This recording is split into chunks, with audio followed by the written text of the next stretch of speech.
깊이가 다른 경제 콘텐츠 3프로TV 오늘 아침 라이브 정영진 이주호 기자입니다. 네, 12월 11일 수요일 순서 시작하도록 하겠습니다. 네. 어제는 그래도 다행히 주가가 좀 많이 반등을 좀 해줘서 야, 그래도 좀 마음이 이렇게 될 줄 누가 알았을까요?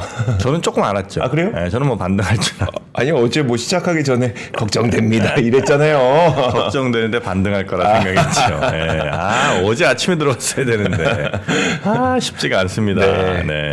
하여튼 뭐 여러 변동성이 커지고 있는 그런 상황에서도 투자를 위한 여러분의 중심축은 잘 흔들리지 않으셔야 되는데 네. 이렇게 막 주위에서 흔들어야 되면 어쩔 수 없이 막 흔들리거든요. 맞아요. 네.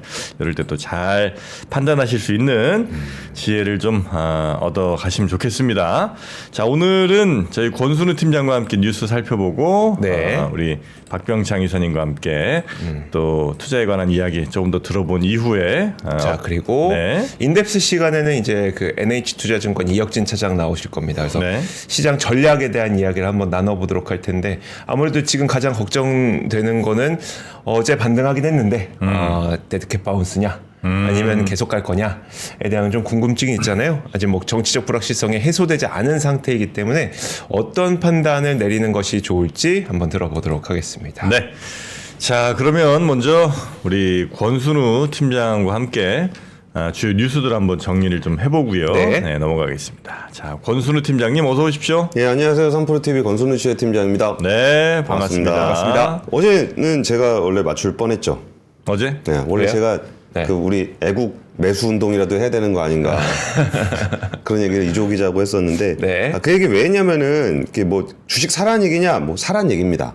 오를 거란 얘기냐 그건 모르겠습니다. 네. 그러니까 우리가 너무 위기론 네. 뭐 나라 망했다 뭐 그런 거에 흔들리고 있으면서 네. 더 팔게 돼요.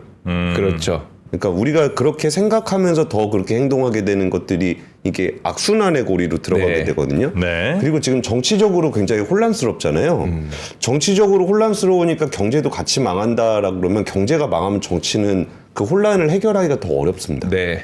그래가지고 경제 쪽에서는 조금 사안을 좀 냉정하게 봤으면 좋겠다. 그러니까 문제가 있는 걸 덮자는 건 아니고요. 네. 문제가 없는 거를 너무 이렇게 침소봉대하거나 너무 과도하게 위기론을 갖는 것은 일단은 저희 시청자 대부분이 투자를 하시는 분들이기 때문에 네. 그렇게 주가 빠져서 좋을 게 뭐가 있습니까? 그렇죠. 그래서 딱 뭐 좀 안 좋은 부분들에 대해서는 리스크에 대해서는 지적을 하는 게 맞지만 네. 뭐 그렇다고 해서 과도하게 우려를 하는 것은 그렇게 뭐 좋은 것 같지는 않습니다. 네. 예전에 뭐 그런 경우 있었잖아요. 저희가 그 롯데 모라토리움설 났을 때 네.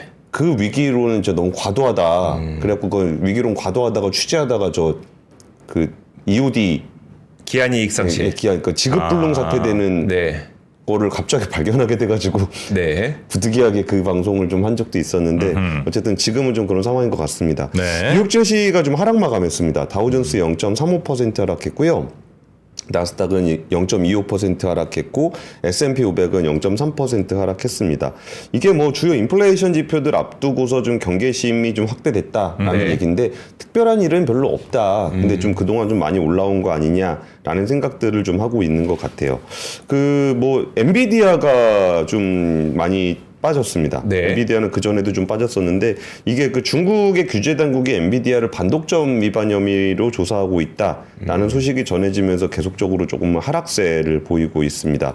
그리고 회계 부정 의혹을 뭐 갖고 있는 슈퍼마이크로 컴퓨터도 8.2% 하락했는데요. 네. 이것도 예전에 제가 한번 루머일 수도 있다라고 한번 말씀드렸더니 슈퍼마이크로가 분식 회계를 한 게 맞는지 네. 아니면 중국에다 밀수를 하고 있는 게 맞는지 네. 거기에 대한 논란이 있다라는 얘기를 좀 드렸잖아요. 근데 그 중국 관련한 얘기가 나오면서 좀 8% 넘게 하락하는 모습을 좀 보였습니다. 네.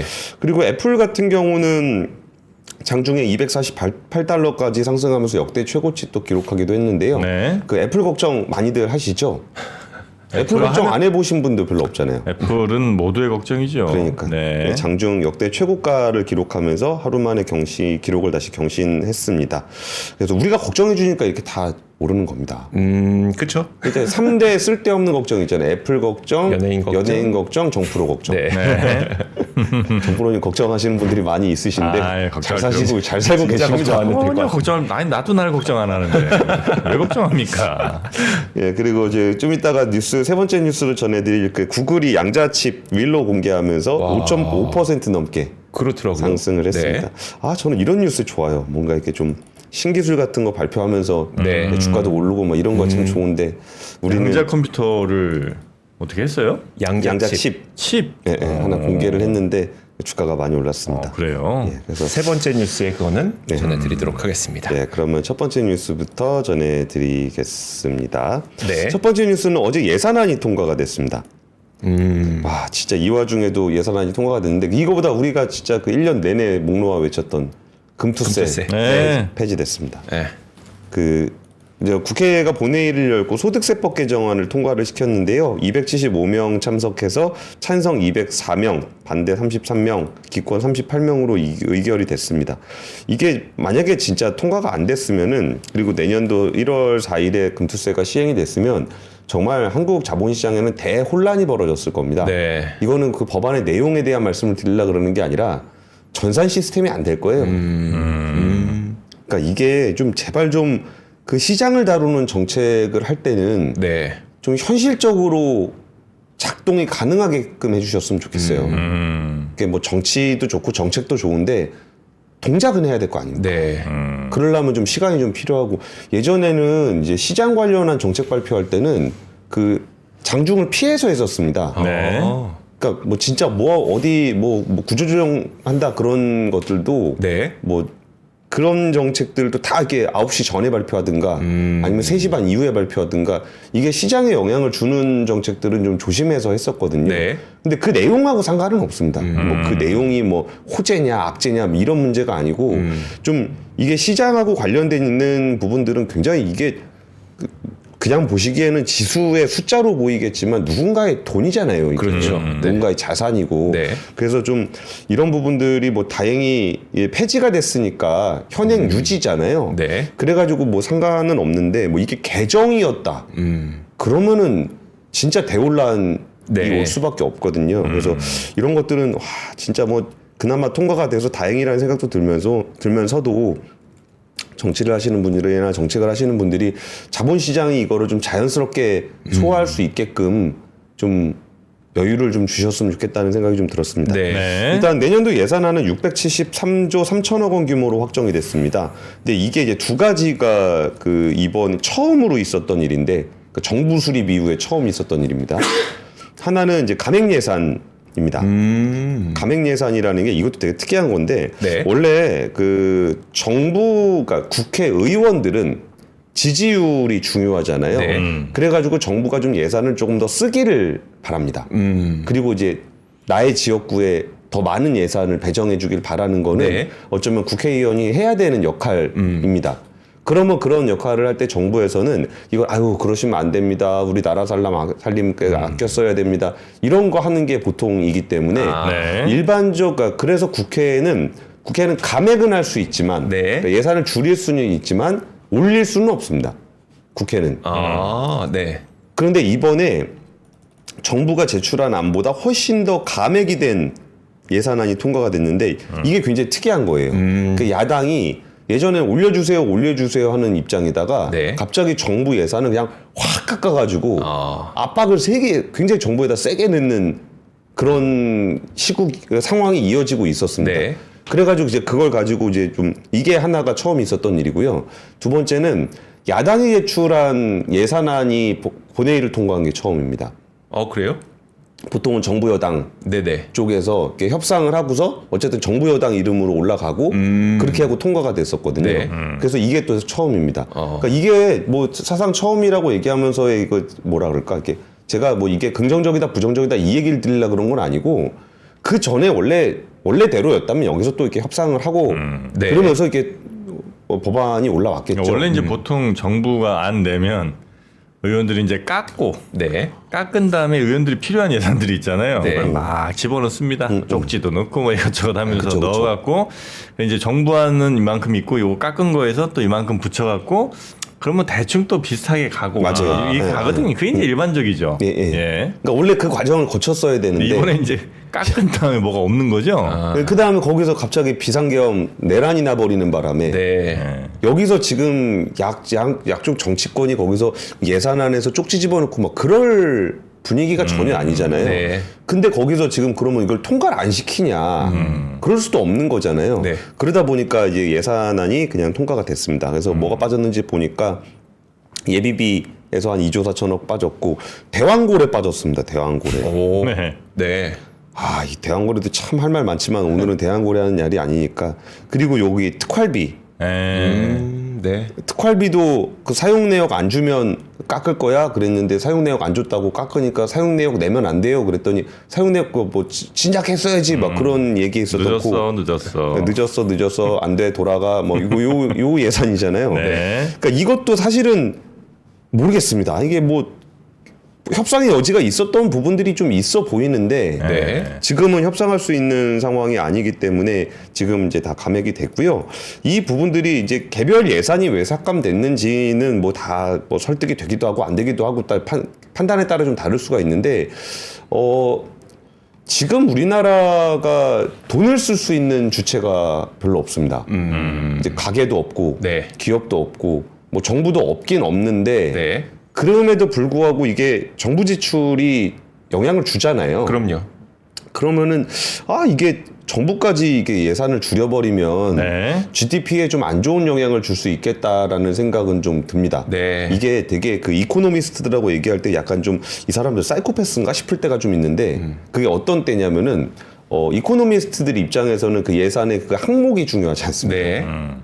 어떤 항목으로 들어가든지 그 돈이 들어가면은 성장률을 계산할 때는 똑같이 쓰이거든요. 네. 그러니까 얼마나 뭐 회전율이 좋으냐 뭐 그런 건 있겠지만 이렇게 감액 예산이 되는 부분은 우리나라 경제 성장률에는 그렇게 좋은 영향을 주진 않습니다. 안 좋은 영향을 좀 줍니다. 네. 그게 있었고요. 상속세 최고세율 인하하고 자녀 상속공제 확대하는 내용 그 부결됐습니다. 그리고 좀 아쉬운 내용이 중에 하나는 밸류업 관련한 내용들이 좀 안 됐습니다. 그러니까 배당 자사주 소각을 많이 한 기업에 대해서 5% 세액공제 혜택을 주고 그런 기업에 투자한 주주들에게 배당 소득 분리과세 받도록 하는 걸 추진했거든요. 네. 좀 이런 거는 좀 해줬으면 좋겠는데 이게 뭐 혜택이 자산가들에게 몰릴 것이다. 네. 라고 해서 민주당에서 반대를 했습니다. 네. 근데 뭐 매번 얘기하지만 자본시장에서 거래할 때 난 돈 많은 사람이에요라고 해서 거래하고 난 돈 별로 없는데요 그래갖고 거래하고 뭐 이런 거 아니잖아요. 네. 아니 자산가들이 자본시장에 많이 들어가면 주가 오르고 그러면 주식 조금 든 사람들도 이득을 보잖아요. 그렇죠. 근데 이런 논리라 그러면 주가 오르면은 주식 많이 들고 있는 사람이 이익이니까 네. 주가 오르면 안 된다. 라고 하면 안 되잖아요. 네. 그래가지고 좀 자본시장에 좀 자금들이 많이 모일 수 있는 좀 매력적인 자본시장을 만드는 정책들은 좀 적극적으로 좀 해줬으면 좋겠어요. 네. 네. 이게 뭐 야, 부자니까 들어오지 마. 뭐 가난하니까 들어와도 돼. 이러면은 가난한 사람들도 재미를 못 보잖아요. 네. 그러니까 좀 자본시장에는 거의 특혜에 가까울 정도의 정책을 좀 해줬으면 좋겠어요. 그래가지고 그게 좀 자본이 그런 혜택을 보기 위해서 자본이 많이 모이고 네. 그 모인 자본들을 기업들이 자본 조달을 해서 좀 경제 성장을 좀 더 쓰고 그게 선순환 고리가 되는 거잖아요. 그래서 이렇게 침체돼 있는 자본시장에서 뭐 누가 뭐 특혜 아니냐? 뭐 특혜로 따지면 부동산이 특혜 훨씬 더 많으니까 네. 자본 시장 쪽에는 좀 네네. 느낌적으로라도 와 이건 좀 괜찮은데 우리나라 자본시장 매력적인데 라고 느낄 수 있는 정책들이 좀 많이 들어와줬으면 싶었는데 우리나라 자산 시장에 진짜 절대 너무 큰 금액이 부동산에 쏠려 있잖아요. 그렇죠? 네. 그러니까 그거 있는 거를 다른 나라만큼까지는 아니래도 하여튼 조금 비슷하게라도 좀 가려면 자본시장 우리는 다른 나라보다 더 많이 그러니까 그래서 외국인들도 보기에도 네. 야 한국 자본시장 괜찮은데 뭐 이래서 들어올 수 있는 그런 정책들. 네. 그러니까 이제 어떻게 또 밖에서 보실 때 야 뭐 주식 투자한 놈들 저렇게 혜택을 많이 이런 생각이 드실 수도 있으나 그런 상황이 그러면 아니라 투자하시면 되죠.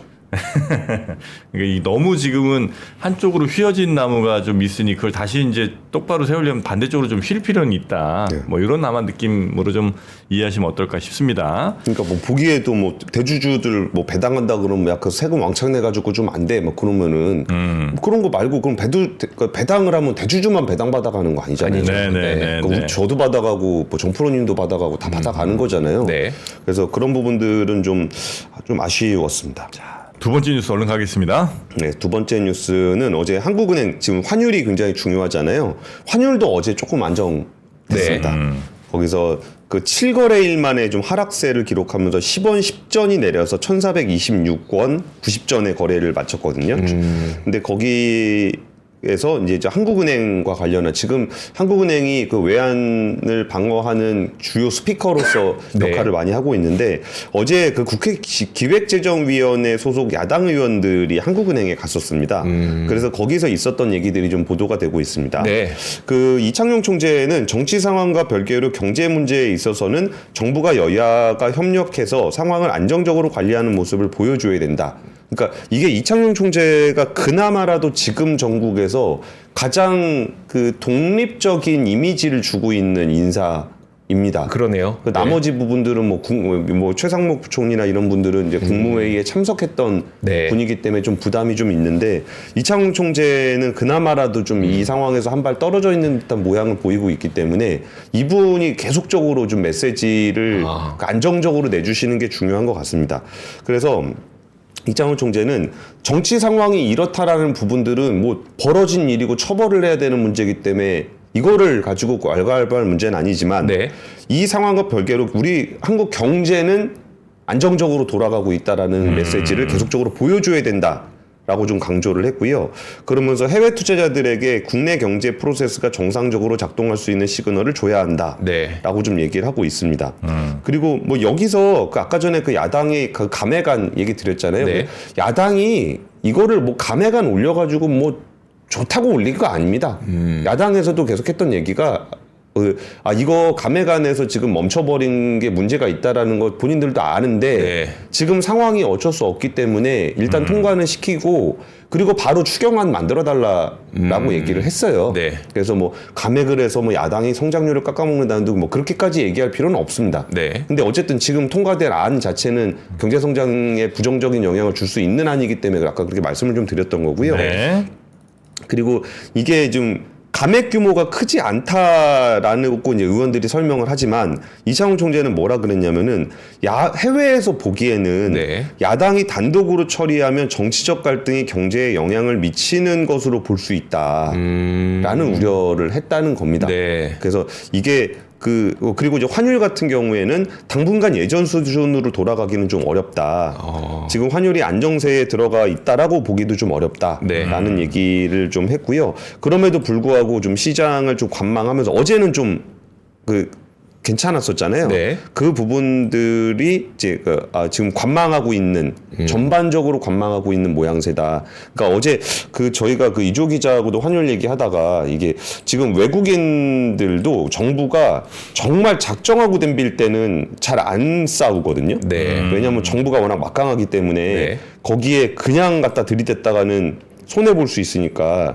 그래서 그 계엄 탄핵 부결 그 다음 월요일 네. 그때는 진짜 혼란스러우니까 정부가 막 정말 세게 개입했거든요. 그랬었죠. 네. 그랬을 때는 좀 쉬고 있지만 그래도 이제 계속 호시탐탐 기회를 좀 엿보고 있는 모양새를 보이고 있다라는 게 이창용 총재의 얘기입니다. 그래서 저희도 그냥 되게 저희가 뭐 외환 시장을 정확하게 알 수 있는 그런 전문가는 아니지만 예전에 이제 영국의 파운드와 공매도 사태도 있고 하다 보니까 뭔가 환이 약해졌을 때 그 외국에 있는 거대한 자금들이 원화에 대한 공격을 하지 않을까에 대한 걱정들을 했었거든요. 이게 얼마나 근거 있는 걱정인지 모르겠어요. 네. 다만 이제 원화 약세가 지속되고 있다 보니까 그런 현상이 나타나고 있는데 거기서 이제 외환당 그 중앙은행에서 지속적으로 방어를 해준다면 뭔가 이제 그 외국 그 거대한 자금들도 그걸 함부로 하지 못하게 되는 그런 상황이 있기 때문에 우리가 중앙은행에서 좀 계속적인 메시지를 내줬으면 좋겠다는 말이 그런 의미겠죠. 그렇죠. 그러면서 저기입니다. 어쨌든 그날은 워낙 비상시국이고 변동성이 확대되는 상황이었기 때문에 네. 우리나라 외환 당국이 인상 확 쓴 겁니다. 시장에다가. 야, 우리 지금 비상인 거 알지? 네.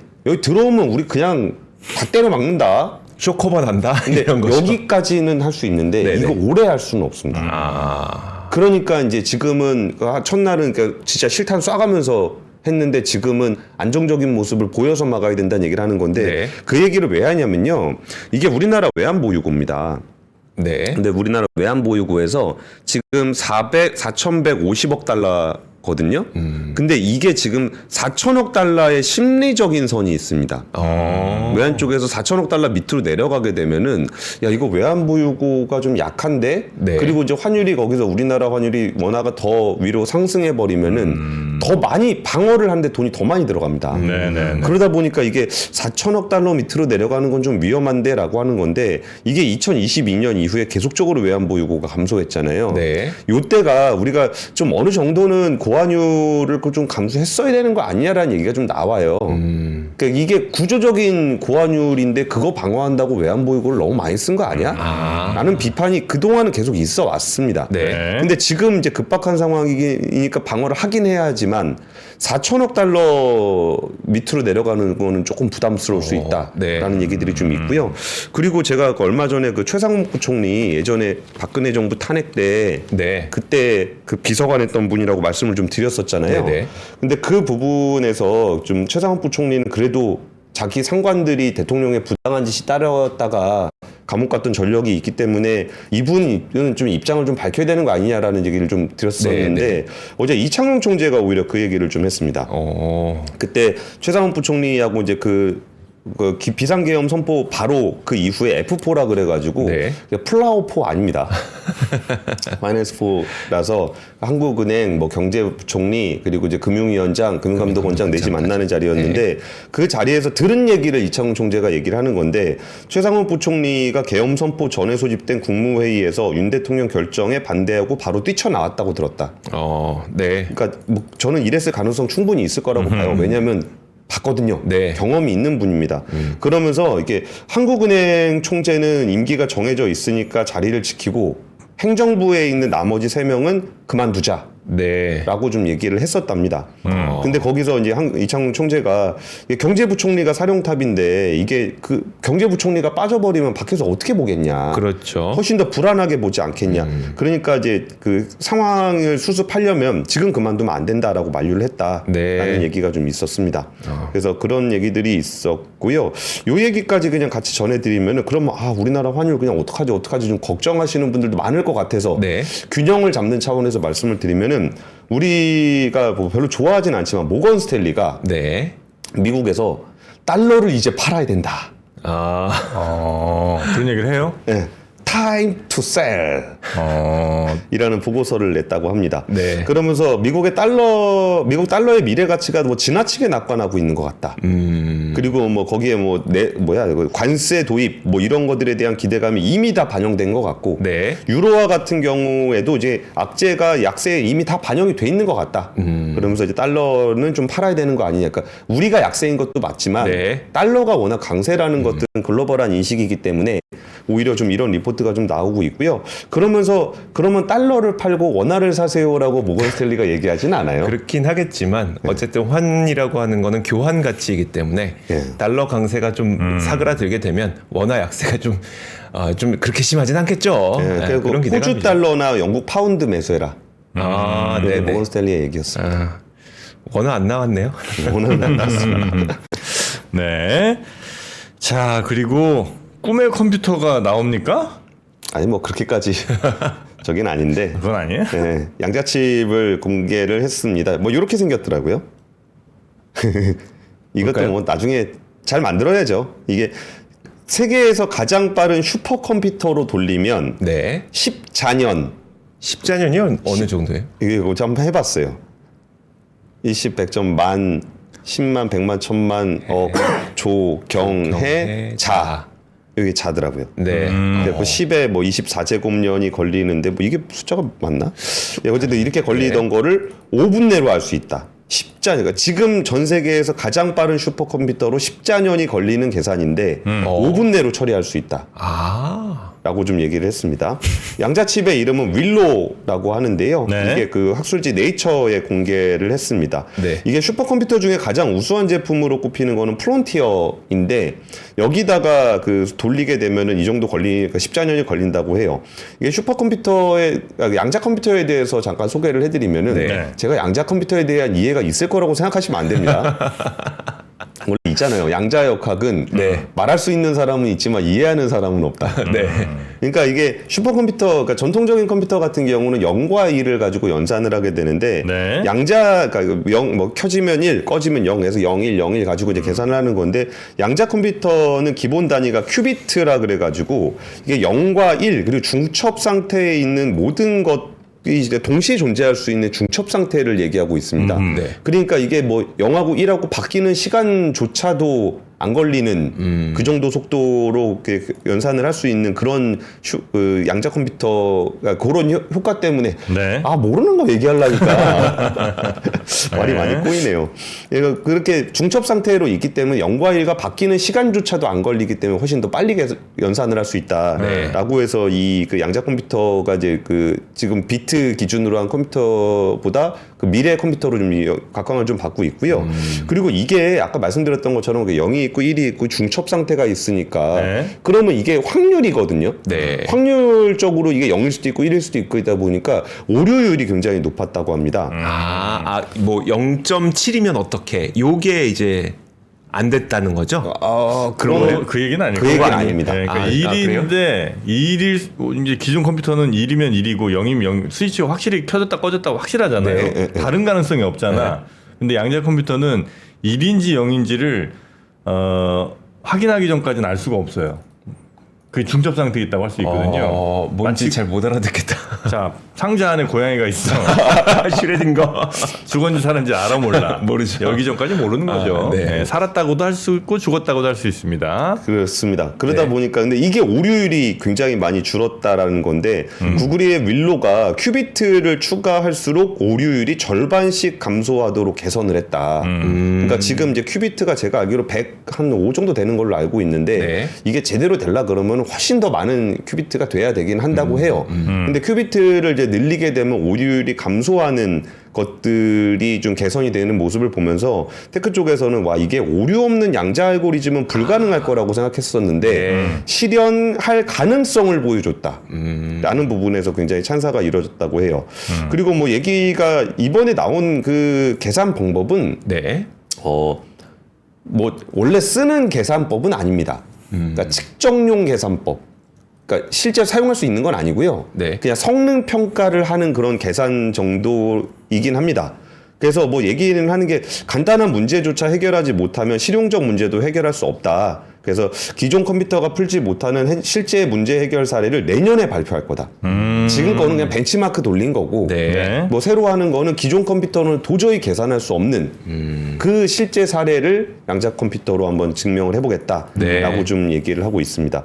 그러다 보니까 어제 뭐 신났습니다. 다들 이제 그 미국의 뭐 아이온큐, 네. 뭐 리게티 컴퓨팅 뭐 이런 게 테마주들 네. 그래서 신나게 움직였고요. 좀 이런 미래지향적이고 가슴 설레는 야 이거 되면 얼마나 좋을까라는 얘기들 하면서 와 이거 논문에 했는데 이만큼 개선됐어 정말 우리가 미래에 한 발 더 다가간 느낌이야 이런 뉴스가 많은 시대가 빨리 우리나라에도 오기를 기대하면서 이 3번째 뉴스 준비했습니다. 그리고 네. 또 이게 주식 살 거 없으면 테마주들 많이 움직이거든요. 근데 왠지 오늘은 양자 컴퓨터 테마주가 좀 움직이지 않을까. 우리나라에도 근데 관련 회사들이 좀 있긴 있어요. 있습니다. 양자 컴퓨터 관련 회사들이. 네. 그 채팅창에 올려주시라고 하면 이렇게 쫙 올라올 것 같은데요. 아 그래요? 올리지 마세요, 올리지 마세요. 그래서 하여튼 지금까지 현존했던 그 어떤 컴퓨터와 뭐 비교조차 불가한, 그 어떤 슈퍼컴퓨터와도 비교조차 불가한 그런 컴퓨터 시대가 열릴 가능성이 꽤 높아진. 뭐 그 정도로 우리가 이해하면 되겠죠. 완전히 지금 나왔다 이렇게 하기는 조금. 어쨌든 진전된 거죠. 진전된 그런 것들이 좀 나왔다는 거죠. 네, 알겠습니다. 양자 컴퓨터 시대가 열릴지. 저는 그 기존의 여러분의 밥상을 만약에 슈퍼컴퓨터라고 한다면 네. 이제는 엄마표 귀빈정 요리는 양자 컴퓨터 시대가 열린 것 같아요. 밥이 있었는데 없어졌어. 깜짝 놀랐습니다. 너무 맛있어서 분명히 있었는데 밥도둑, 간장게장, 이야. 예 그리고 명란젓, 네. 네 아유 잘 보이기 좀 어렵겠구나. 예 그 다음에 요거는 명태회 무침까지. 네, 예, 명태회 새 무침. 친구들이 이거 아주 그냥 맛이 와. 제가 이제 또 좀 먹어볼 거 아니겠습니까? 네. 우리 저 이주호 기자가 설명 좀 하세요. 난 너무 배고파갖고 지금. 근데 이건 좀 진짜 저도 이거 입맛이 드세요? 군침 돌아요. 전 안 줘요. 저도 안 줬어요. 얘기하세요. 근데 이게 먹을게요. 귀빈정이라고 하는 그 브랜드가 원래 전라도 익산에 있었던 되게 작은 밥집이었었대요. 네, 밥집이었는데 너무 맛있어서 여기가 이제 아예 그 막 줄 서는 맛집까지 되셨다는 거예요. 그러다 보니까 이거를 이제 뭐 다른 분들도 먹어볼 수 있게끔 이제 만드신 거죠. 정부로님 짭짭은 하지 마시죠. 야, 진짜 맛있어. 진짜 맛있다고. 빨리 얘기해. 아니 잠깐만. 지금 드시고 있는 게 그 명란젓이죠. 저도 그거 하나만 주시면 안 돼요? 뭘 또 먹으려고 그래. 그래요? 근데 먹어도 되는 게 안 짜요, 안 짜. 이게 통을 하나 다 먹으면 짤 거 아니야? 안 짜, 근데 얘는. 명란젓이 안 짭니다. 예, 그리고 이 속초 명태 무침이 네. 와 이게 새콤달콤. 왜 말을 진짜 안 못 짜요? 이기셔? 진짜 안 짜요. 저 명란젓 진짜 좋아하거든요. 그래요? 네. 어릴 때부터 저 좋아했죠? 왜? 어릴 때부터 좋아했어요, 이주호 기자는. 어릴 때부터 좋아했는데 지금 이제 명란젓만 먹더라고. 그쵸. 딴젓 안 먹고. 저 진짜 밥에다 이렇게 쫙 비벼갖고 한 그릇 뚝딱 하는데. 저는 직원 아닙니까? 이거는 진짜 새로운 세상, 양자 컴퓨터 세상이다. 이 큐비트로 맛을 표현하고 싶네. 제일 잘못된 건 엄마표라는 이거가 난 너무 좀 마음에 안 들어요. 왜요? 우리 엄마들은 이렇게 맛있는 걸 해준 적이 없거든. 솔직히 엄마가 해준 건 별로 맛 없잖아. 정프로님 엄마까지 이렇게 들먹으면서 엄마는 이렇게 맛있는 거 해준 적이 없어. 이건 엄마표는 아닌데 여튼 귀빈정 네. 밥도둑 삼형제. 일단 명태회 무침, 명란젓, 그 다음에 간장게장까지. 일단 저는 뭐 하나 포기하기가 좀 어려운데 세 개 같이 이렇게 세트로 묶은 것도 있고. 좋아하신 거 따로 드셔도 되겠습니다만, 이건 최고입니다. 이건 최고야. 진짜 맛있어. 명태 회무침, 다 좋아하는 거다. 요거 한번 여러분도 집에서 받아 보시고, 이거는 제가 볼 땐 남편들이 주문하시는 게 나을 것 같아. 아내를 위해. 그래. 자기 너무 고생해서 아침마다 이렇게 그렇게 밥 차리고 고생하지 마. 이렇게 하면서, 왜냐면 사실 아내가 해주는 게 맛이 없을 가능성이 높잖아요. 우리 엄마가 그랬듯이 아내는 더 맛없거든. 근데 그 맛없다고 막 뭐 투정하면 그래서 괜히 갈등만 생기니까 자기 고생 너무 많아. 이거 반찬 그냥 이것만 내놓으면 그냥 내가 알아서 먹고 갈게. 이야. 이렇게 하면 서로 얼마나 좋습니까? 그리고 그게 더 맛있거든. 네. 자, 여러분도 가정부라 더 이상 만들지 마시고. 오빠 내 밥이 맛이 없었어? 무슨 소리야. 자기도 이거 먹어봐 한번. 뭐 바로 끝나니까. 자, 귀빈정 엄마표 요리 밥도둑 삼형제 한 번씩 여러분 맛보시기 바라겠습니다. 네. 자, 그러면 얼마냐고요? 가격이 요게 지금 저희 핫딜하잖아요. 3개 세트로 있는 게 66,000원. 네. 그다음에 뭐 간장게장 뭐 이렇게 좀 해갖고 하여튼 싸. 웬만한 데보다 싸니까 들어가서 사시면 됩니다. 자, 우리 권순우 팀장님도 요거 하나 잘 하셔갖고 이제 댁에서는 더 이상 먹어라. 싸우지 않았으면 좋겠습니다. 고맙습니다. 감사합니다. 삶의 격을 높이는 9가지 지혜를 함께 나눕니다. 위즈덤 칼리지 시즌 2 영상 아래 링크를 클릭하시면 자세한 내용을 확인하실 수 있습니다.